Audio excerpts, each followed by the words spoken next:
जब ऐसे सवाल आपके एग्जाम में पूछे जाते हैं तो निश्चित है कि अगर आपने उस चीज़ पर ध्यान नहीं दिया होता है तो आपको उस समय तकलीफ में डाल देता है। और निश्चित है कि आप लोग हंसी मजाक के पढ़ लेते हैं ना, आपको लगता है कि सारे सवाल ऐसे ही बन जाएंगे, लेकिन जब ये सवाल आपके पास आया होगा और जिन्होंने क्लॉक को ढंग से नहीं पढ़ा होगा फिर उनकी तो बत्ती गुल हो गई होगी। आपको जनरली आपको पढ़ा दिया जाता है कि 0 डिग्री कैसे निकाला जाता है, 30 डिग्री कैसे निकाला जाता है, 90 कैसे निकाला जाता है, आपको 180 कैसे निकाला जाता है, तो आपको निकालने मजा भी आता है। लेकिन जब 75 डिग्री का क्वेश्चन, 45 डिग्री का क्वेश्चन, ऐसे सवाल जब एग्जाम में पूछे जाते हैं तो आप वहाँ फंसते हुए नजर आते हैं। तो आज एक तरीका सिखाता हूँ, उस तरीके से जितने भी क्वेश्चन आपसे पूछे जाएंगे सारा बन जाएगा। पूछा है कि भैया 8 बजे और 9 बजे के बीच में लगभग किस समय, लगभग दे दिया है, मतलब एग्जैक्ट डाटा आप नहीं निकाल सकते, लगभग पहले ही दे दिया है, लगभग किस समय घड़ी की घंटे और मिनट की सुई के बीच का कोण 75 डिग्री होगा।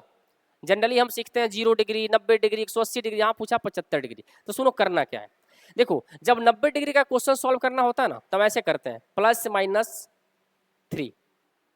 +-3 क्यों करते हैं, क्योंकि 1 घंटे में 2 बार 90 डिग्री का कोण बनता है और 3 का मतलब होता है 3 ब्लॉक की दूरी 90 डिग्री को कवर करती है। तो अगर घंटे और मिनट के बीच में 3 ब्लॉक का दूरी हो जाता है तो 90 डिग्री बन जाता है। लेकिन अगर 90 डिग्री के लिए +-3 का इस्तेमाल किया जाता है तो 30 डिग्री के लिए क्या किया जाएगा, तो आप कहेंगे सर +-1 का, क्यों, क्योंकि एक ब्लॉक अगर 30 डिग्री पूछिए तो एक ब्लॉक।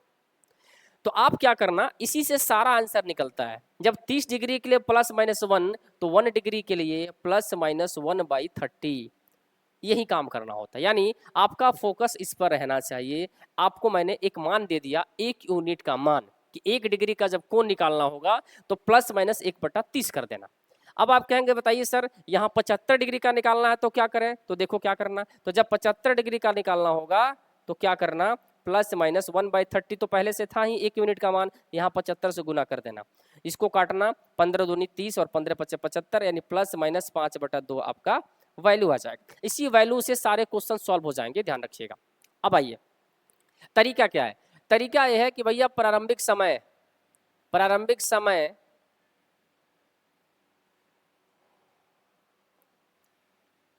जो तरीका इस्तेमाल होता है एंगल निकालने का, सब जगह वही तरीका है, 60/11 इनिशियल टाइम अर्थात प्रारंभिक समय +- जो वैल्यू आएगा उसको चिपका देना।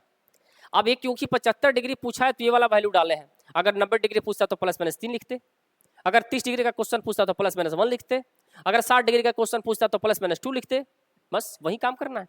अब यहां से निकालिए, चलिए 60/11, एक बार क्या करना, प्रारंभिक समय क्या है, तो 8 और 9 में 8 प्रारंभिक समय है, तो एक बार 8 में से इस वैल्यू को घटा के देख लेना, और एक बार क्या करना 60/11 इसमें जोड़ के देख लेना, ठीक है, क्योंकि आपका एक ही मान दिया है। ऐसे यहाँ 2 कंडीशन बनता है लेकिन एक ही मान दिया तो कोई एक ही ना आएगा। अगर इसको हम सॉल्व करेंगे तो क्या आएगा, 60/11, ठीक है, गुना 2, 16 5 21/2, और इसको सॉल्व करेंगे तो 60/11 गुना 2, 16 में से 5 किया 11, तो ये तो कट जाएगा।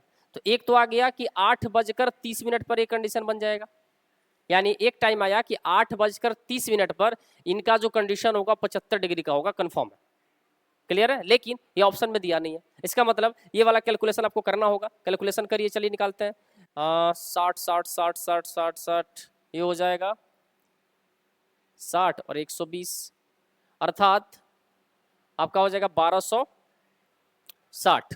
चलिए 1260 को हम भाग देते हैं 22 से, कैसे कटता है देखिए, 6 दूनी 12,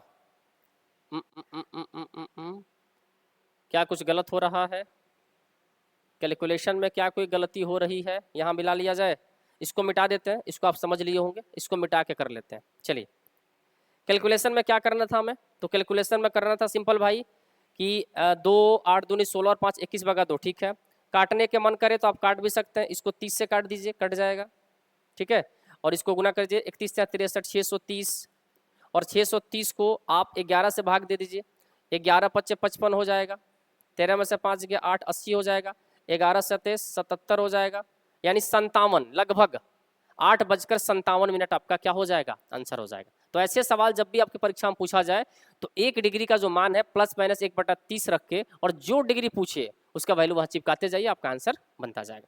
तो ये सारे जबरदस्त सवाल जो पूछे गए ना क्लॉक में, इस साल 2026 से पूछे गए। फिर मिलते हैं किसी अन्य वीडियो के साथ, धन्यवाद।